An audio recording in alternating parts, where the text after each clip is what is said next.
am so excited. Oh, I know, it's like, uh-oh. Can you, do I need to speak in a microphone, Shelby, for us to be heard in the Zoom? I do? Okay. They'll probably pick it up. All right. I know. I'm so loud to begin with, and now I'm super loud. I am so excited to be welcoming you here to this session. By the way, I'm Evelyn Fitzgerald. I think I know everyone in the room. I'm the Executive Director of Social Venture Partners Chicago. And so very excited to welcome you to this conversation because as all of you know, most of you know that are in this room, at SVP, we are very focused on supporting community-based organizations that are led by people that have a direct connection to the issues that they're tackling. And because our general area of focus is poverty, those issues often center on violence and gun violence, sadly. And so when I was just reading an article in the New York Times, and our friend Rosanna's name comes up all the time, and it was an article that was summarizing the research that Rosanna's group is doing at University of Chicago's crime labs.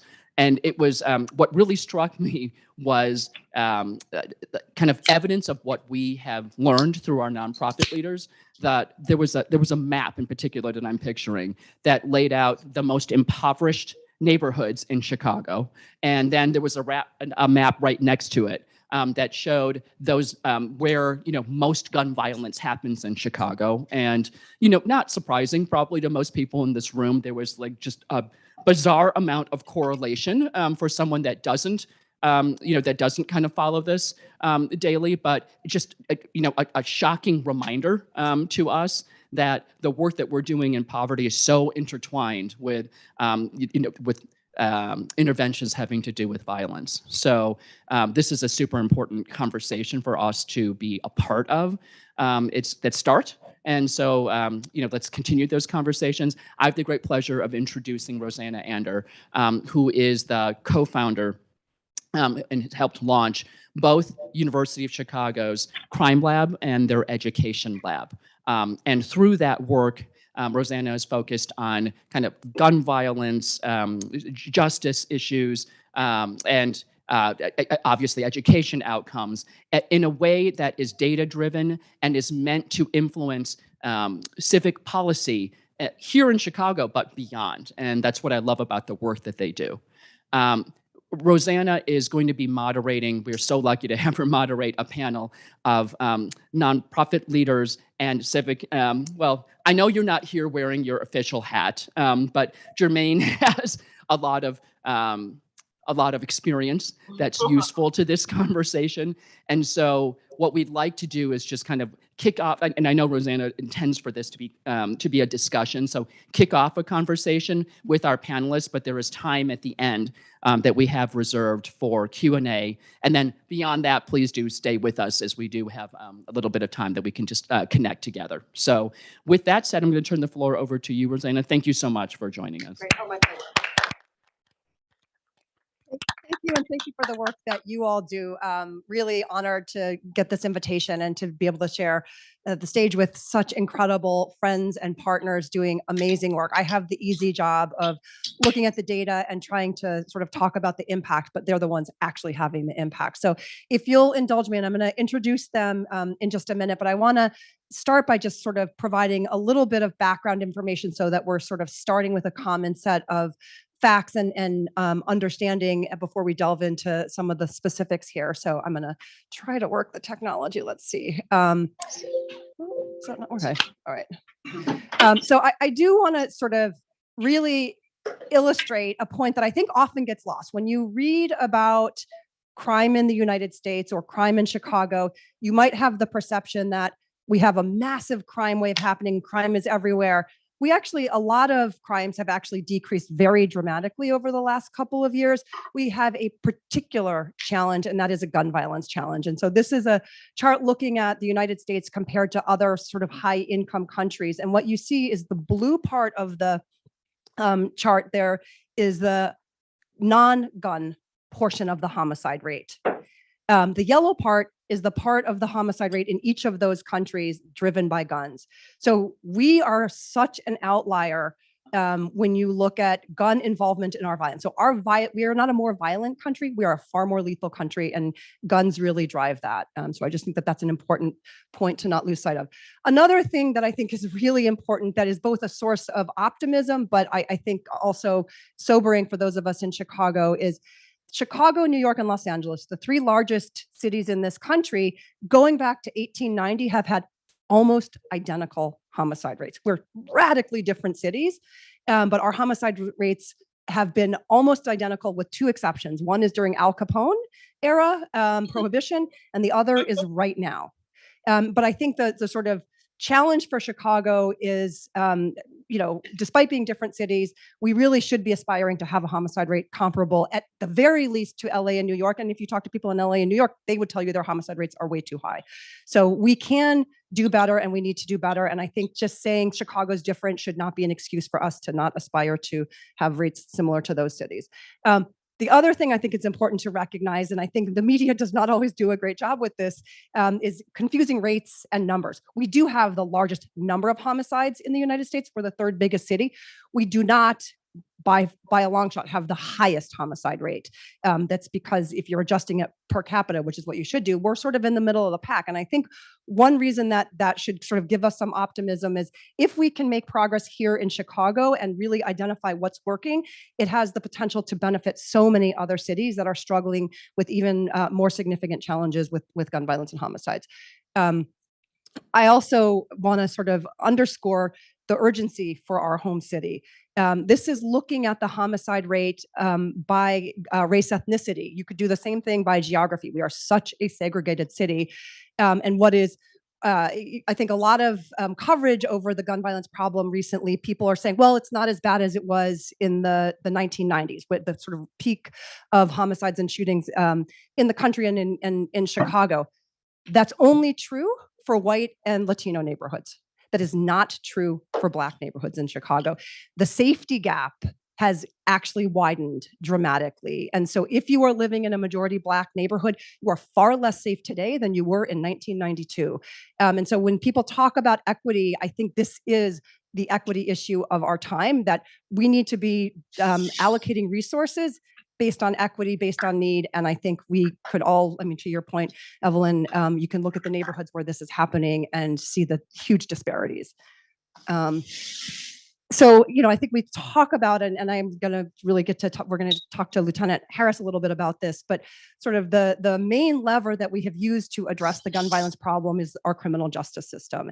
And I think that it's challenging if we're relying only on that lever, because the population that is bearing the burden of gun violence is also the same population that is bearing the burden of the harms of the criminal justice system. So they are receiving sort of the harms on both sides of that equation. So I think we really do need to be expanding the option set of what we can do to address it. So this is just looking at the sort of incarceration rate by race, ethnicity, and gender, and then also gun homicides. And you can just see Black men are bearing both of those burdens acutely. So one of the things I'm hoping that we can talk a little bit about is also a lot of the conversation about what to do about gun violence tends to focus on youth programming. We talk about it as a youth violence problem. The average age of homicide victims in Chicago is 27 years old. And when you think about the safety net or infrastructure that we have to serve 27-year-old men, it's pretty paltry. I mean, we've made some progress. It's not to say that we shouldn't be investing in youth programming. I think that is incredibly important if we are going to do better prevention work and intervene. But if we want to do something about gun violence right now, today, this summer, we need to have mechanisms to engage and serve adult men in our city, and not just sort of write them off and leave them to Jermaine and his teams make the police department's responsibility solely. That being said, to the extent that children are becoming victims of gun violence, one data point that I think is really important, that is really, I think, a rallying cry, and I'm so excited that Yolanda's organization is doing some work in this space, is 90% of youth homicide victims were no longer active in school when they became a victim.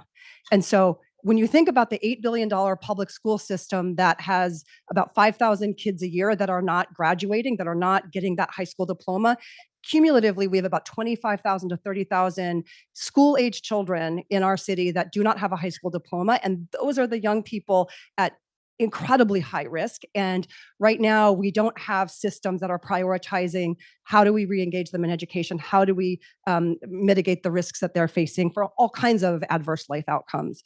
So I'm hoping we'll get to talk a little bit about some of the work you're doing, Yolanda. So I'm going to wrap up really quickly. I think there's a lot that we have learned as a city around what works. And so I think we need to be putting that to use. But I do want to make the point that we often think of the sort of correlation between poverty and gun violence. Sort of poverty is sort of driving or somehow, driving gun violence. And I think it's actually a lot more nuanced than that. So there is definitely where the gun violence is most concentrated also happens to be the most economically segregated and disinvested communities. But I think we also need to think about the arrow going the other direction, which is to what extent does gun violence exacerbate and entrench poverty? How does it, if you continue to have rates of gun violence in communities, it is very hard for children to learn in school because they are, and so that exacerbates and creates challenges with social mobility. It's hard to get businesses to invest. It's hard to get people to foot traffic in neighborhoods. So I think we should be thinking about also how can reducing gun violence be a way to also make progress on the sort of long-term poverty challenges in our communities. So I think with that, I'm going to stop there so that we can really get into the conversation. And I'm going to introduce each one of my friends here. So Lieutenant, and congratulations, recently promoted to Lieutenant, Jermaine Harris. It is truly sort of one of the best and the brightest that our city has, and the fact that he has given his life to public service, I think we are so lucky. So he's lieutenant in the Chicago Police Department, in case that wasn't obvious. Yolanda Fields is the executive director, president of I'm probably getting your title a little bit wrong, but I'm doing this from memory, of Breakthrough Urban Ministries, which is a stellar community organization.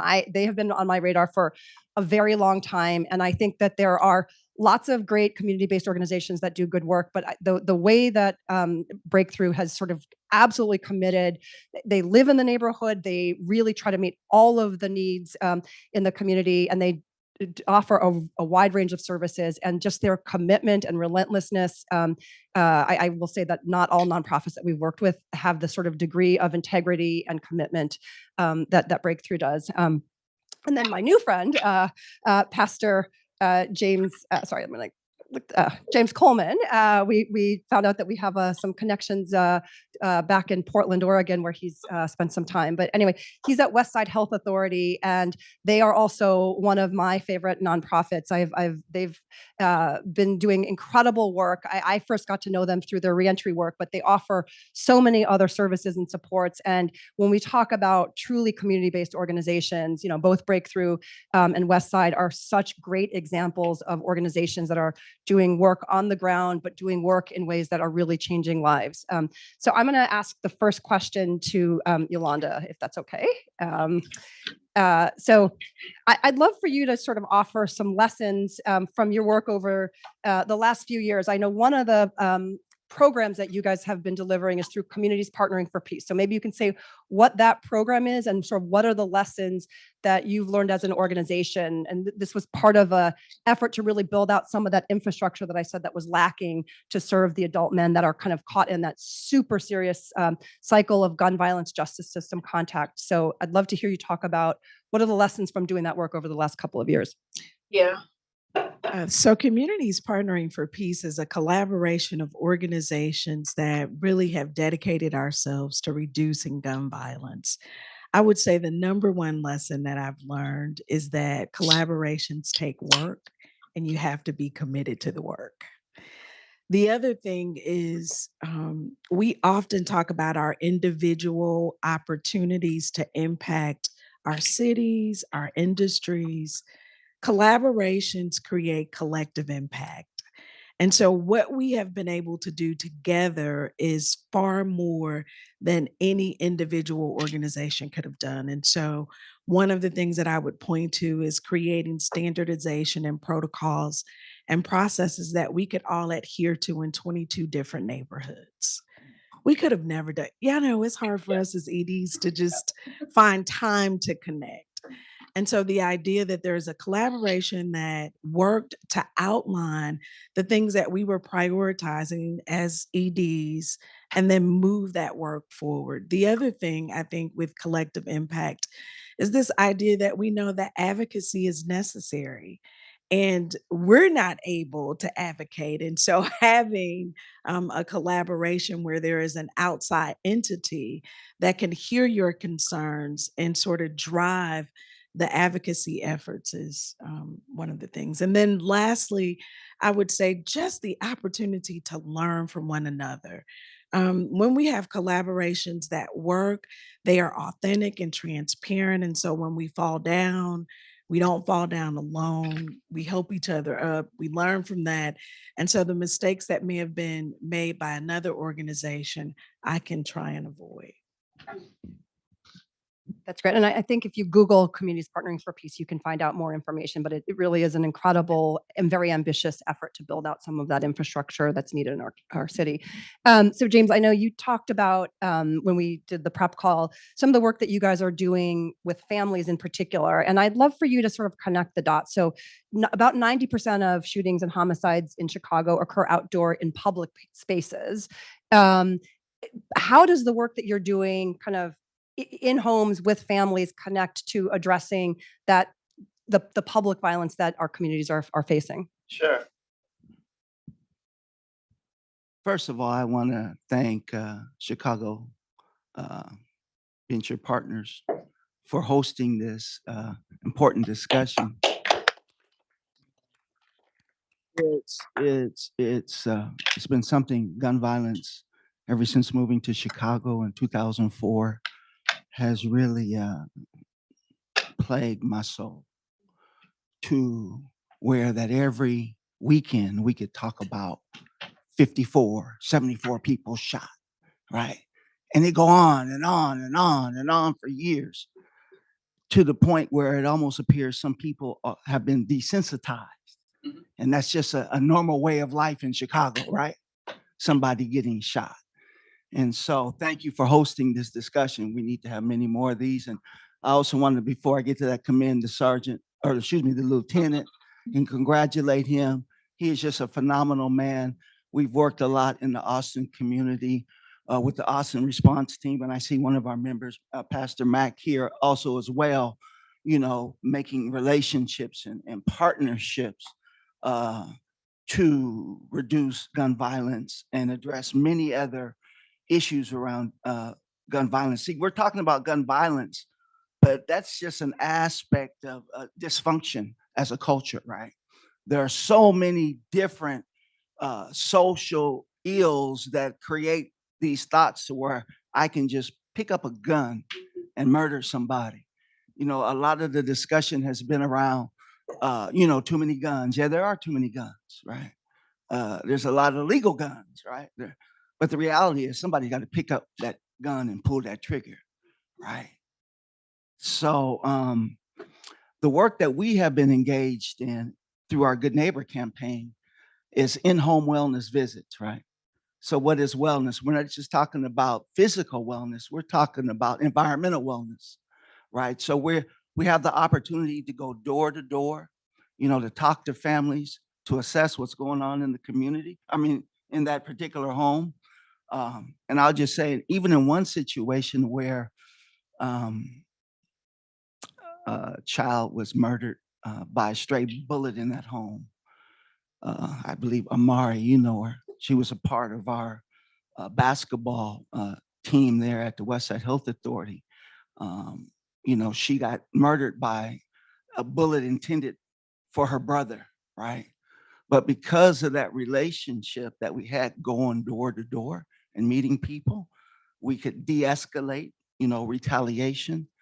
We could assess the needs of the family, the parent, the brother that wanted to retaliate, and provide wraparound services and support. So, you know, we just believe, and I strongly believe at the Westside Health Authority, that a lot of what's happening in the community is a reflection of what's going on in that family.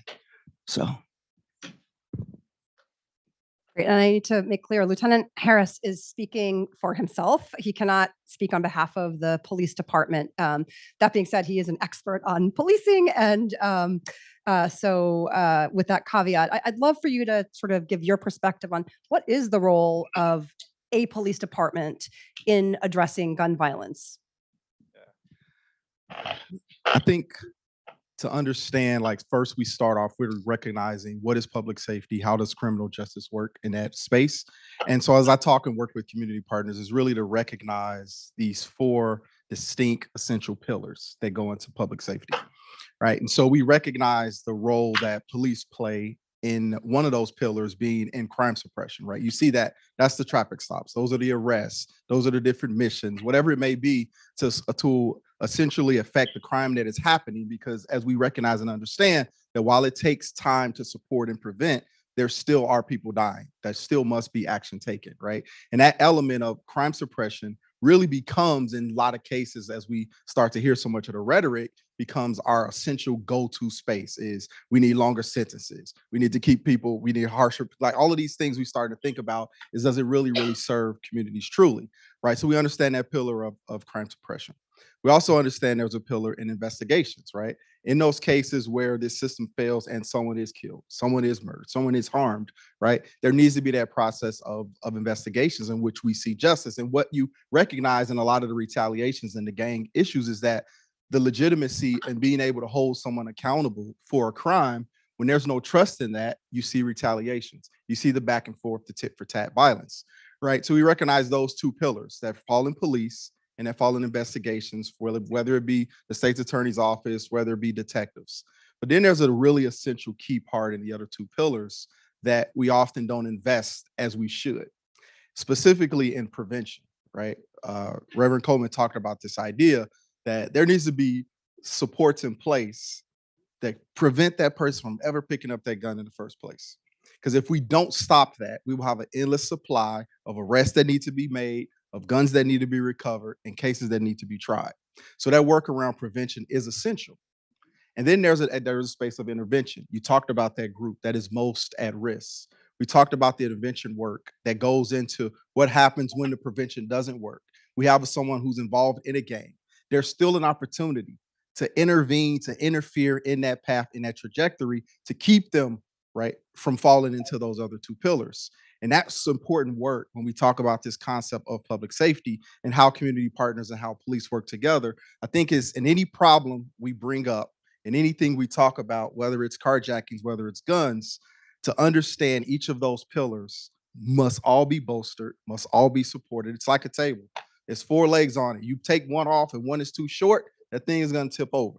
And so we recognize the importance of every one of those pillars being supported. So every problem we talk about as we go through today, I'm going to always want us to kind of think back into every one of those four pillars. What are we doing in each one of those spaces to ensure, one, that we cut off the supply, right? We don't need an endless supply of individuals growing up, joining gangs, get involved in violence, going to jail, repeating that cycle consistently, as we've seen in so many communities. And I think the work that, from understanding from community policing, that I really take into it and have embraced is really this concept. When I talk to people about it, sometimes it causes a little hesitation because we think these are at odds. But I think social justice is the most valuable crime prevention strategy we can have. When we start to understand what are the root causes for violence involvement, and we start to address those root causes, it makes my job way easier, right? It makes communities more supportive and flourish and thrive and are more vibrant when we really start thinking about those root cause issues. So which is why I'm always excited to have a great partner in Yolanda. We haven't just met right here today. We've met over years of working in the community with Reverend Coleman, who talked about the awesome response team. We've been working over years, right? And there's so many partners here from with Pastor Phil in North Lawndale and the work that we're doing in similar ways, right, of doing intervention work. It's just like these relationships are core and essential into how we go about community policing. All right, I'm going to throw you a curveball and ask you a question that I didn't prep you for, but I can't resist. So I am going to editorialize here, not speaking for Crime Lab, not speaking for the panel, but I think Lieutenant Harris is more of the exception than the rule inside the Chicago Police Department in terms of that orientation, that willingness to partner. What do we need to do so that the kind of work that you do is rewarded, so that it is the norm as opposed to the exception in policing? And I know Chicago Police Department the best, but I think that it is a national crisis right now that we're not creating and recruiting more Lieutenant Harrises. So I'd love for your thoughts on what we can do to make that more of the norm in policing. Yeah, I mean, you pointed out, as I talk with people, I am very non-traditional. It's not common to have conversations and speak with police who have these particular viewpoints. And I really attribute that to the relationships that I have, because I'm lucky enough to work in the community where I'm from. I'm lucky enough to have the people in which I connect with and work with to be my actual neighbors, my actual family, and my actual friends. But not everyone can have that perspective. But I think it can be encouraged, like you talked about. So I had an opportunity back in 2019 to be a part of then Mayor-elect Lori Lightfoot's transition committee. And one of those things I presented for us to really think about ways in which we incentivize community policing activities. There's incentives on the amount of guns you recover, the amount of arrests you make. That's directly tied to your promotions, your ability to advance. And so a lot of those ways to try and help shift the value has been to recognize, highlight, and point out community policing activities. And for one of those particular being, I'm really fortunate, Reverend Coleman talked about the basketball program. I had an opportunity to be a co-founder of Chicago Westside Policing Sports. And so in that space, this is an opportunity in which police officers are provided the incentives and shown the value to be able to work and develop relationships with young people as part of their tour of duty. Right before, that will be something, go volunteer afterwards, or do something outside of your tour of duty, or go volunteer here. But we really wanted the notion to say that we value these relationships enough to invest the time, the energy, and the manpower, police power, to being present in those spaces. So I think those small things of recognizing these little instances that may not appear to be exactly tied to a metric, right, of how many things you can recover, but the qualitative support of building a relationship needs to be valued. And I think we're in a great space now, even in taking into consideration things like the consent decree, things like our new community commission on public safety accountability, things like the district councils that are coming out. We can really start to show community collaboration as being something that's important enough to track. And then the last thing, as we go, is even to talk about the work that the Crime Lab does, right? Specifically being evidence-based, right, into the work that we do. Being able to recognize in this space, because of the trends, because of the violence, because of the crime, whatever it may be, these are what's most important to do those things within those four pillars, right? To understand that if we apply these interventions and we apply this support in these particular communities or these particular neighborhoods or particular blocks, we will have the biggest impact. And I think being evidence-based and understanding how data and how metrics and how recognizing where the numbers tell us to go make us more effective as police, which I don't think we have historically embraced, things that are like that. But I think going forward, it's something extremely valuable that I know I count on. Great. Thank you, Yolanda. I'm going to ask you a question next, but I hope during the Q&A we could talk a little bit about leadership and the role that leadership plays in all organizations, but I think that it's been woefully underinvested in policing in terms of how we build and create and support leaders and incentivize them. And we're doing some work in that space, and I'd love to have that be part of the conversation during Q&A. So Yolanda, I'm going to also throw you a little bit of a curveball. Lieutenant Harris talked about the four pillars and prevention, intervention being, two key pillars. You are doing some incredible and I think groundbreaking work in that space where there really is not an infrastructure built. So in addition to the work that you're doing with Communities Partnering for Peace for the adult men who are kind of caught in this cycle of gun violence, Yolanda's organization is really on that frontier of innovation, developing programming for young people that are the ones who are no longer attending school, that have very serious justice system involvement and other barriers, to really figure out what would look like to take seriously the idea that they are still entitled to a free public education by this government, and to also meet some of their other needs that are creating the barriers to kind of re-engaging in school and other positive activities. And so I'd love for you to talk a little bit about some of what you're learning about the needs of this really kind of marginalized and underserved population, as we think about what are the pieces we need in place if we are going to really re-engage those young people. So first, thank you for allowing me to talk about that. It has become my greatest passion right now. And then the other thing I would say is you've already said that it's brand new. And so we are learning as we go. We're building the plane as we fly it. But I would say the first thing is that we entered the work because we identified just this notion that we were not, and we are a faith-based organization, that we were not really serving the least of these. And so we, I think, have done an incredible job with our after-school programs and sports and all of the ways that we show up. But if I'm honest, the children that we are serving, their parents are just like me and like you. We will move mountains to see that our children get what they need. And so there's a group of young people that exist in our community who don't have parents moving mountains for them, who don't have aunts or uncles that are part of the village. And so I think the one thing that the biggest thing that I'm learning in this part of the work is that we've got to show up and we've got to be relentless. And so for an organization that was accustomed to saying to a mom, hey, fill out the form, check out our website, pay what you can. And we walk away and the students show up. And in fact, we have a waiting list. Well, this program is not like that. We are sending Uber and we're showing up, knocking on doors saying, hey, we missed you today. We are not able to serve their children in our preschool. So we're setting up a room inside of, our facility where we're saying to volunteers, hey, can you hang out with 2 and 3-year-olds today so that we can ensure that we're removing the barriers for parents to participate. And I'm talking about 14, 15, and 16-year-olds. I'm not talking about 27-year-olds. And so I think that is the first piece for us. We've talked about relentless engagement. And for us, it means that I remind the parent that the form is due, but this is me showing up on the block and being available for whatever you need and whatever is food. It's CTA passes, it's all of the things. And so relentless engagement.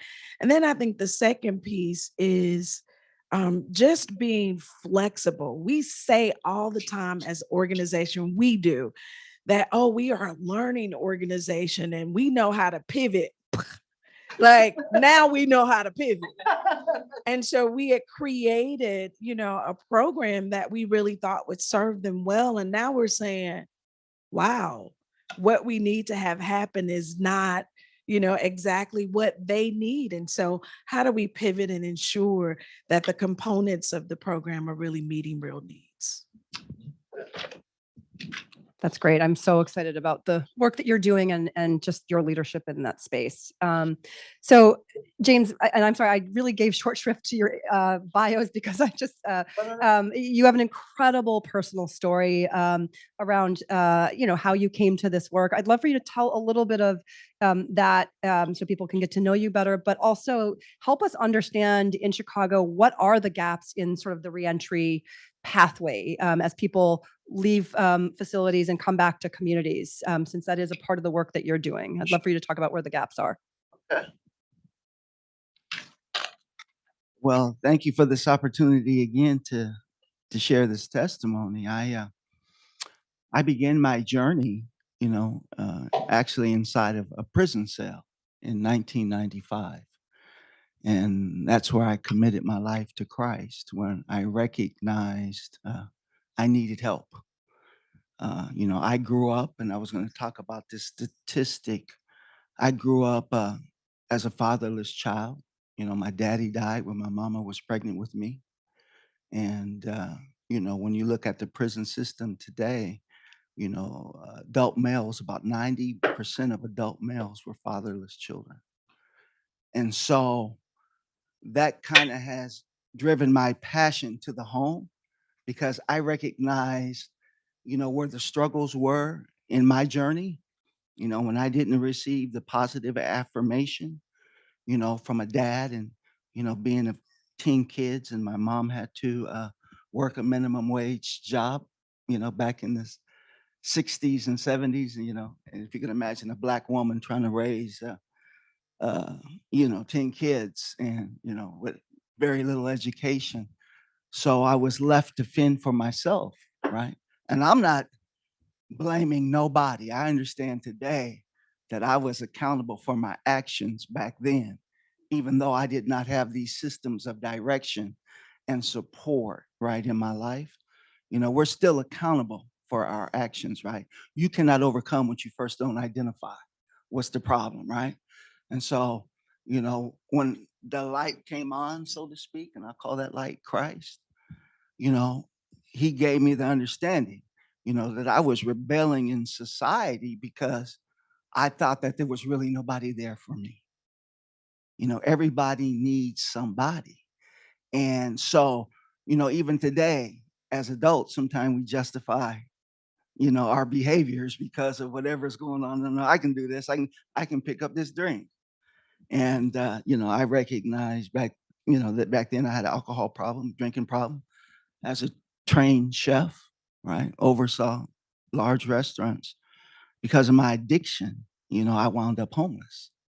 And from homelessness, I went to prison. So all these things are interconnected. Everything is interconnected. Even when you look at the prison population today, when they get out, um, they need a place to stay, right? They go to prison from homelessness and they return to homelessness. I come to know unless your name is on the mortgage or on the lease of that apartment, you're homeless. you know, Once there's an issue in the home, you're out on the street. So there's my justification to commit crime. Nobody's there for me and all this kind of rebellious behavior. So, I had committed back then, when I got out, actually 2000, January 2003. Matter of fact, I'm just celebrating 20 years, right? And I would just say, let me just say this. Let me just say this. You know, I was an alcoholic and a drug addict, but when I committed my life to Christ, I didn't go to treatment. I went to Jesus. And I'm not putting treatment down when I say this, but I haven't had a drink or an illegal drug since 1995. And that's not a boast, right? It's just my thinking changed towards certain things, right? I got a new perspective, right? And how to live. But so, I started this work in prisoner reentry. I moved to Chicago in 2004. I had a brother that lived out here. I started doing prisoner reentry work in Portland, Oregon, helping people find employment. When I couldn't get employment, I was just serving a way where I needed help, right? I couldn't get employment. Let me help somebody get employment. So that's when my ministry was founded. And then 2004, I met a lady at the Westside Health Authority who was the founder, Miss Jackie Reed, that had, I'll just say prisoner reentry wasn't as, for lack of a better word, sexy back then as it is now. Now it's popular. Back then it was not in my backyard. We're not doing this here. And so I started as an outreach worker and I worked into the position of the first prisoner reentry director at the Westside Health Authority and just created a reentry model at the Westside Health Authority called the Community Support Advisory Council. It was a collaboration of organizations that come together that met the common need, like my sister here was talking about. And so with this program and the success and the reduction of recidivism, because of everybody working together for the common goal, the governor at the time, and I'm going to say it, his name was Governor Blagojevich. We see here some of his narcissistic behavior, but he had some good people working for him. And so it was at that time, because of the success of that program, I was asked to implement that program in the highest impact crime rates in the state. And they had the highest rate of returning parolees. So I accepted the position and I became like statewide director, where I traveled the state to implement and oversee programs that were sponsored by the Department of Corrections. And so that's what really got me going and given me an understanding going into 27 different facilities that are in state correctional facilities, right? And talking to men and talking to women about, why are you in prison? Because I'd come to the reason or the understanding and knowing I was in prison for a reason. It wasn't their fault and their fault. And so because of my experience, I could confront and be received, right? In a loving way. And I come to find out that all these issues stem from the home. Something happened along the way where what was right became wrong and what was wrong became right. Right. And talking with generations of families in prison, grandma or grandpa, son, grandson, their sons. You got 4 generations of families that are incarcerated, right? Not knowing what to do because that's all they know how to do. So, that really led my efforts to really focusing on the family, right? To solutions. Okay, I've done reentry for 15 years, right? And I understand providing the supports, right? And people do need supports. I'll call it putting Band-Aids on the bleeding. But, my heart is set on the solution, going to the root of the issue. And it starts in the home. Thank you. I told you could just shut me down because I'm a preacher. I'll talk. Well, I want to make sure we have time for questions from the audience. And I think we're stopping at 5:30. Is that right? I just want to make sure. Okay. Yeah. So I'm going to ask one last question to the lieutenant about clearance rates, and then I want each of you to very briefly tell the audience here. This is a group of people that have affluence and influence. What can they do to be helpful to address gun violence in our city? So that's the last question. But I want you to sort of talk about. We have a 5% solve rate for non-fatal shootings in this city. So that means that you can literally shoot another human being with absolute impunity. I'd love for you to talk about what could help us make progress on that and be very brief. Okay. So the complexity of what goes into violence and how it perpetuates and consistently goes. Both of my fellow colleagues really talked about the idea from the home life, from all these other things. But if we go outside of that, specifically from a policing, law enforcement perspective, the over 4 pillars, remember, the over dependency upon crime suppression hurts us in every other space, specifically in investigation where cooperation is required. So imagine and understand that the same community in which you're stopping every day, you're doing traffic stops on, you're fining and negative interactions consistently. And now we get to the point in which, hey, trust me, work with me, help me with this investigation. It hurts. That overdependency on crime suppression is hurting us when it comes to investigations. And then we go into the second part and recognize like the true reality of systemic racism of these systems that are in place. There are people and individuals that are in systems, every single part of society. This exists.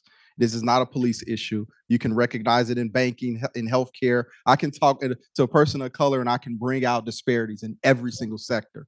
So now we understand how humanity and compassion gets lost in the way in which we interact with individuals. How does trust work?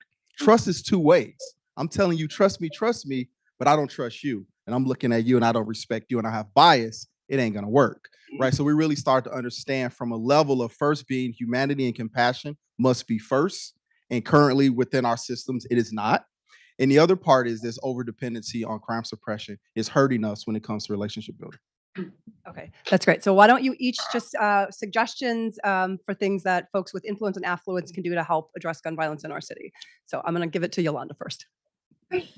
That's a real hard one to say quickly, but I would continue where Lieutenant has left off.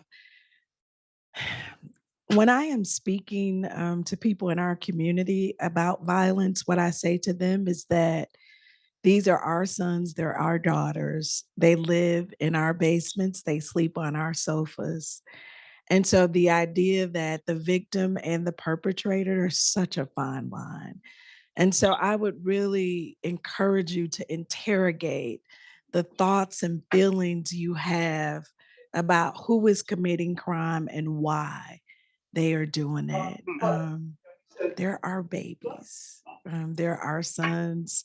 They're our daughters. They're our uncles, our aunts. And they're your fellow citizens. They're Chicagoans. And I'll try to say briefly, I will cut you off. I will. the lieutenant talked about the key, and it's earning trust. How do we develop trust among one another, right? And even especially in the Black community where all this crime that you talk about is at, and then being accountable, right? It's not, you just have to be so careful. I mean, I'm just going to be transparent here. A lot of this crime is Black on Black crime, right? And how do we come out of fear, right, because of crime, and learn how to trust one another, how to get to know your neighbor, right? We have a program called the Good Neighbor Campaign, and that's all about connecting neighbors, block by block, right? Door to door, to overcome fear of one another, right? When you look at it, it's Black on Black crime. Black people killing Black people for the most part. What is the root of that, right? Where is the self-mutilation coming from? Why are we destroying one another? Because we don't trust one another, right? And how we connect, and I'll say what we have a monthly meeting where we invite all community residents together to talk, right? It's a lot of this stuff. I know you're a scientist, right? I know the scientist. And it's all driven by best practice. But the best practice is loving your neighbor as you love yourself, right? All right, so I'm going to cut you off there and say I'm going to connect the dots because What you just described, the scientists, who I am not one, I work with them, would describe as informal social control, like the ability to kind of have this capacity in the community to do that. And I think that's a compliment to also having the systems and structures create the conditions where it's easier to do that in the first place. So I definitely want to get to questions from the audience. And I know we barely scratched the surface. So what's the best way to do that? I think they have to ask the question on the mic so people on Zoom can hear. I assume. think that's true. I'm going to take the mic then, and I will just walk it around. So, thank you. Yeah. Hi, everyone. I'm Deanna. I'm the co-founder of True Star Youth Development Organization. I just want to thank the panelists for their service. Yes, give them a big hand. Thank you. And also my other leaders who work in these communities every day. But my question is for the crime labs. Has any research been done around slavery, Jim Crow, redlining, oppressive forces? Because I understand the 4 pillars of the table, but there's this whole other boogeyman. And how is that impacting all of this, and what work is being done in that way? Because that's something that we can't solve.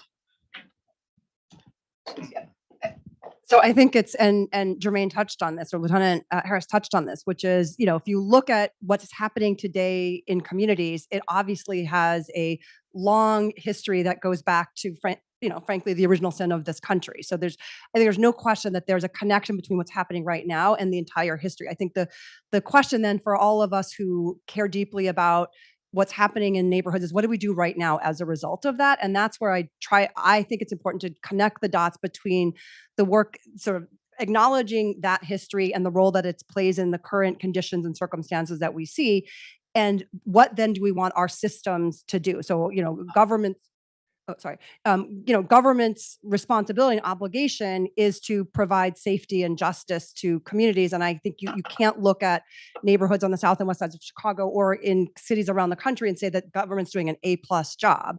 And that's where I think really kind of holding a mirror up and saying, let me just give you one specific example. And I think there are other ways to sort of do this, but kind of where I have spent my time is thinking about how do you take the $8 billion Chicago public schools, that public system that is kind of feeding into, we're asking Jermaine's team to solve the gun violence problem when we're turning our backs disproportionately on Black boys in Chicago public schools and not giving them the free public education they are entitled to or the quality of education. And so how do we hold that system accountable so that it does a better job of actually serving the residents of our city in a way that's much more equitable? So how do we change those systems so that that $8 billion or whatever it is that we end up spending is really meeting the needs of communities so that you can have, improved social mobility, improved life opportunities in ways that our systems have now created disparities? How do we change those systems to close those disparities and create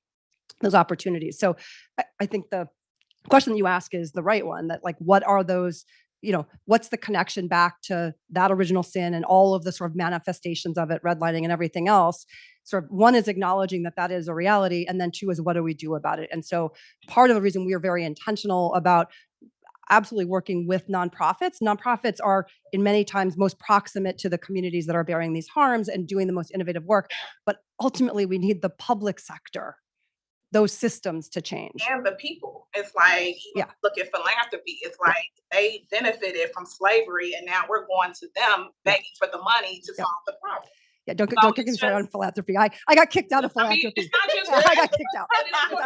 It's corporate America. It's philanthropy. I just mentioned philanthropy. Yeah. It's philanthropy. It's corporate America. It's the public sector. So it's. So just to add, just really quickly, of something practical to get through that, right? And that's a concept of, for those who are familiar or not, is restorative justice, right? Restorative practices is a way in which we understand harm. And really the goal is how do you repair that harm and prevent it? So I've had a chance to be trained as a practitioner and some other officers. And so what we do is we really engage in those conversations, whether through a peace circle or through any other restorative practice process. And what that really does is offer that opportunity to really express those voices and those viewpoints into a space, right? To sit in a circle with police officers and talk about these issues and these things about our own, right? The origins of my job, right? To recognize of what I would have been doing had this been the set. Well, I wouldn't be here, but had I been the police, right, in those years, what my role and responsibility would have been. And I think that recognition of the past and that recognition of our history gives us a space that we can then move forward. But ignoring that or trying to gloss over it or push it to the side becomes an issue. So practically where it has worked is through restorative practices. Jasmine. All right. Jasmine Gilstrap Hunter, Lions Private Mentoring ED and co-founder. I work primarily in the school space.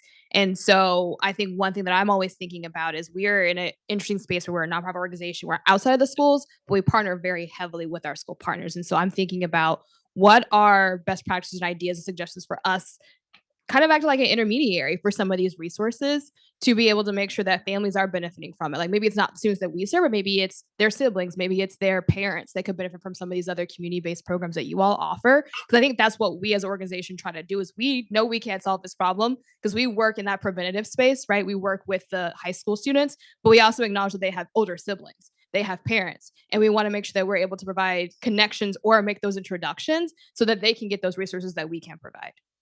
I'm sorry. I can. I'll just say at the West Side Health Authority, we facilitate what is called a parent mentoring program.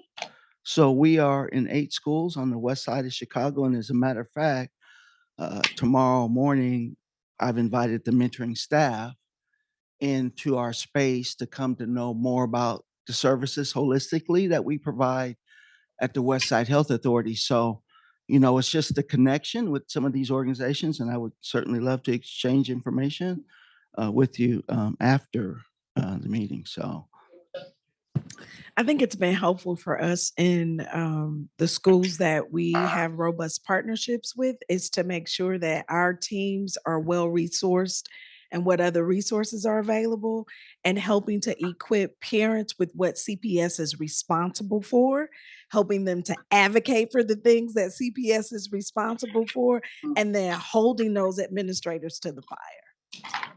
I think one of those ways that when we understand as a service provider, as an organization, whatever it may be, is that I'm going to use this because of lack of a better term, is that we have to serve the bad kids too, right? In a lot of these ways, the barriers are put into place where you got to have a GPA, you got to have these type of stipulations. Yolanda started talking about some of that work. You got to go out there and go get them because those are the ones that are going to be most at risk. Those are the kids that will have you at gunpoint doing carjackings. And if we don't address that and we don't get in front and provide interventions in those opportunities, we're gonna be in a lot of trouble. I've been working with, had a conversation with one of a nonprofit partner who works in North Lawndale, and she works with a group of kids, right, that are those bad kids.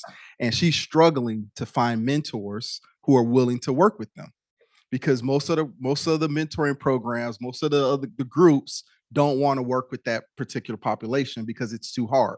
And so now we've got this group, she's developed relationships, she has them in her grasp, and then are people willing to go out there and do that hard work that's not low-hanging fruit? I think that's the biggest thing we have to challenge ourselves. Are we working with that population intentionally? They gotta give us the money. They don't give us the money. Yeah, I was just going to say that I think we make it unbelievably hard for the nonprofits that are willing to do this work to be able to do it. So as a reminder, we have an election on February 28th. I think really, I'm not advocating for anybody, but I'm saying that we, ultimately the public sector has the resources and bears the responsibility. And I think government for too long has been very opaque and not very accountable for the outcomes. These issues are happening in plain sight and have been with us for a very long time. And I think we really do need to make sure that, government is actually being held responsible for making sure the resources are going where they're most needed, where they can make the biggest difference. But even with that, I got to throw up something. It's Black History Month. Like, each one teach one. That responsibility that we have as a productive adult, we have a responsibility to reach somebody and make a difference. And many of us aren't doing that work. Many of us are dropping our kids off at school, going to work, picking them up, coming home, making that we're in our houses. We're not out there making those points. Just one adult, a kid, just that one person that they can call and reach out to when they need to make a tough decision. Just that one person before they decide, because right now they going to their friends or they going on social media like, girl, he just did this. What should I do? And they like, go, they getting the advice that's not the right advice. We have productive, successful adults in our society that can simply just reach one, teach one. Like, we got to get right back to that responsibility because the dependency on government is not going to do it. Because how long are we going to wait? How many hundreds of centuries we're going to wait for government to provide that support? At some point, as a society and as people, we have to be willing to go back to our heritage and take that responsibility and that ownership and say, I'm going to make a difference in the life of one kid. And it's so many of us, like here, right? We're in a group of people who are active and involved, but we have people in our circles and we got friends that ain't doing their job. And so we got to put that pressure right within our own circles and our own networks to like, come on, man, give me one. Just give me one. We're gonna do what? Go ahead. One more question. Because I have to editorialize too. Yeah. I've been holding back. So I love everyone just do their part. I love that. But Deanna, so you were talking about Rosanna about kind of the role of government. Philanthropy needs to do its part too, right? When you talk about and I was a part of that 10 years ago when we started. We used to look at organizations and we would look at their impact measures, right? And impact measures, well, of course they look better when you're skimming the cream off the top, right? So there's an incentive to work with the ones the kids that are not struggling as much, right? That have the supports that you're talking about, Yolanda, right? Where mom, so, we have pivoted because we are trying to find a way to make it possible for organizations that are serving everyone in these neighborhoods, not just the ones that have the highest potential to go to college and, sit in one of these seats, right? But that's part of it too, obviously, is, everyone needs to do their part and everyone has to recognize how they can do their part differently if it's been contributing to some of the unintended outcomes, I guess, of an approach like that. I think we have time for, Jamila, for one more. I have to comment comment on this because I had a whole nother comment, which I'll get to that too. But real quick on this Go comment, ahead. You have because I the mic. just You go ahead. faced this last week. So my name is Jamila Tremio, founder of Ladies of Virtue. We're girls mentoring. You all didn't talk about girls in this. That's a whole nother conversation. But we just had this conversation with the school system dealing with the quote unquote, what they consider bad. I don't consider any of my girls bad, but we had one in particular who was in our program. The school brought us in for a 15-week program. The first thing you have to know when you're working with any young person is building relationships. Yeah. You can't change a life without building a relationship with that young person. And so there was a school administrator that actually said after the 15 weeks, oh, she didn't change enough. I'm not going to keep her in Ladies of Virtue. We had to beg to keep this girl in our program. I'm like, she's coming to all of our field trips. She's coming perfect attendance. You're not going to see complete change overnight if she, had some of these other concerns. Keep her in this program so that we can continue to work with her year over year. By this time next year, and then you look up 3 years from now, all of that, because we're more on a long-term relationship building organization, not just coming in for 3 weeks and then peace out. But we literally had to beg. She said, oh, she's not worth my money. I'm gonna put somebody else in here. We had to beg to keep her in the program. So I just wanted to kind of, show another side of it too, because, when you're in the school, sometimes you don't have complete control over who is being placed in your program. So that's a whole nother thing. But I'm going back to that slide that you showed with the violence, where you saw New York and LA had lower violence than Chicago. And I had done some research on that, and I saw that for New York and LA in particular, gentrification is what really caused their violence to go down. And I was going to ask you, what was your thought? But I do think that there needs to be a second slide to say what were those mitigating factors for those cities, and then being a lifelong Chicagoan, do we want to exactly replicate that, or are there some other things that we need to put in place? And so I wanted to know about the gentrification comment, but also what are some other things that they put in place to reduce that violence? Thank you for giving Rosanna the chance to talk about this. I know we had asked her to kind of, we're not trying to put up a slide deck and, be academic about it. So I'm sure you have 3 hours of stuff to talk about. The non-scientist one. So I also want to say that it's so important that you acknowledge that girls are also, gun violence, when you look at the direct harm, like who becomes the victim of gun violence, males are like 90%. So that's why we talked about males. That being said, the girls experience the violence and it's sort of, they internalize it, and there are all kinds of ways that it's impacting them.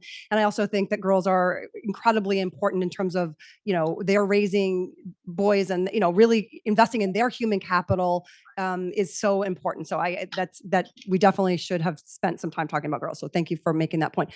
And I think on this is not to say that we should take the exact path that New York and LA did, but only that it is possible to aspire to have much lower homicide rates. We should not accept, I hear too often, well, Chicago's just a violent city. It's always been like that. It's like the weather. We can't do anything about it. Yes, we can. We can make choices, and we can make very deliberate choices. I think gentrification is a part of the story, particularly in Los Angeles. In New York City, there's been a lot of work done showing that, especially outside of Manhattan, where homicides decreased, even more, that it wasn't a story of gentrification. When you look at the levels of poverty, when you look at the demographics, that it's not, gentrification doesn't explain why they had the huge 90% decrease in their homicides compared to the early 90s. So I think it is not simply a story of gentrification. That being said, I think that both LA and New York did some important things that I think are at least worth exploring. One is LA did a complete overhaul of their police department. They were under a consent decree. It still needs work, but it is a different department than it was during Rodney King and during the Rampart scandal. Their level of professionalism, their level of training, and their level of accountability is very different. But I think as important as that is, the city decided to invest in data-driven ways in community violence intervention programs. They have Lieutenant Harris talked about the sort of different pillars. The way that they invest, they have a program run out of the mayor's office that's funds community-based organizations to do prevention work, intervention work. That's all social services. And the way that their funding formula works is the communities that have the higher rates of gun violence get more money. And they've done that for well over a decade now. I think Chicago is way behind on reforming our police department and on investing in data-driven and equitable ways based on need in the non-law enforcement levers to address gun violence. New York has also invested way more in social services at the same time. And so, again, I'm not saying that those cities are, we want to take their playbook exactly, but I think they do shed light on lessons that we could learn. Okay, great. Yeah. Thank you. So I did have an opportunity to go to LA and actually talk with people who were very, I would say, encouraging for what could happen in Chicago. Here's the one thing that I left there with. The city had a plan. New York and LA, the city had a plan.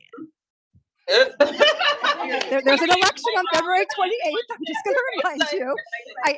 I just want to sort of square the circle between what Lieutenant Harris said about like each one, reach one, teach one, whatever. I wholeheartedly agree with that. I still think our government, if we're going to be a democracy, we need to have our government be accountable. And so I do think that it's both and, it's not either or. Oh my gosh, there's so much more that we could dig into that I don't even know where to begin with that. So, and we cannot keep you here for the rest of your lives and our lives. What I heard, it was fascinating to me to like the thread that I heard through kind of everything that you all were saying was how important it is, like that sense of personal, the relationship building, yes, but the personal responsibility and accountability for all of the ills, obviously, that we've been talking about, but specifically about, kind of gun violence and poverty. Like this is something that I would love for all of us in this room, especially those that aren't kind of doing the social impact stuff 24 hours a day, as your day job, to really think through how can we exhibit that personal responsibility.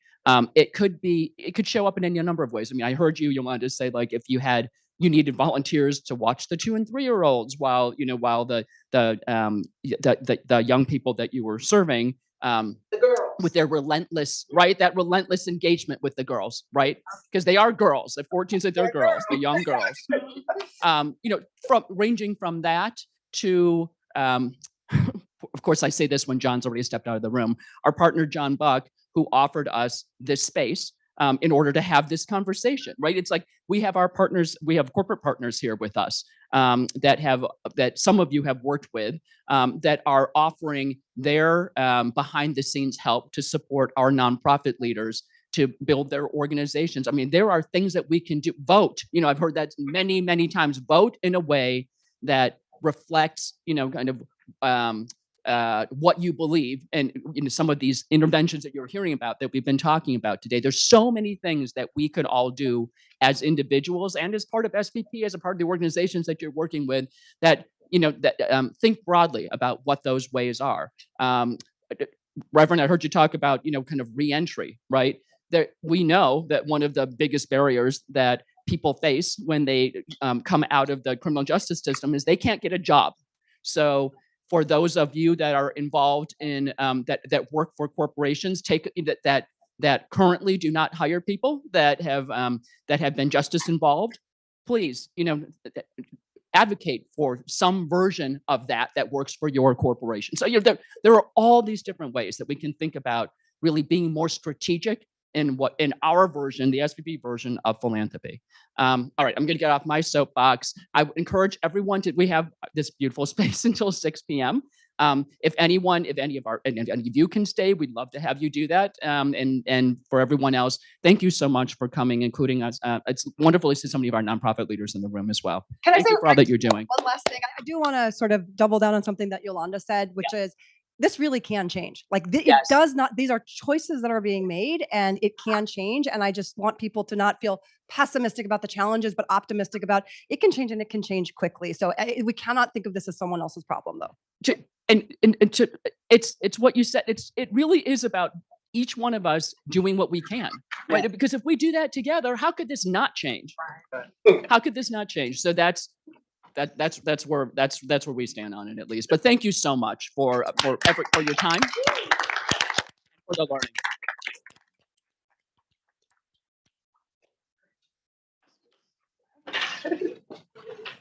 And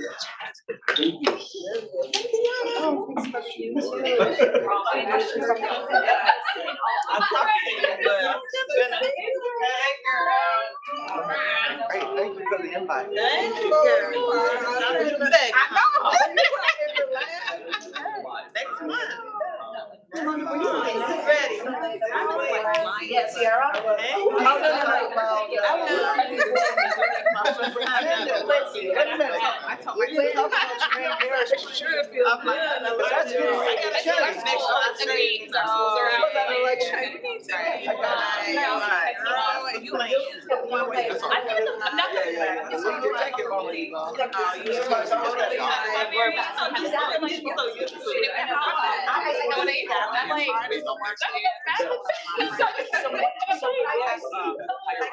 I just think about like my second Just being attendance, so does that mean that you have to have teachers that come in? No, I mean, like, does it work that way? Yes. But now that you're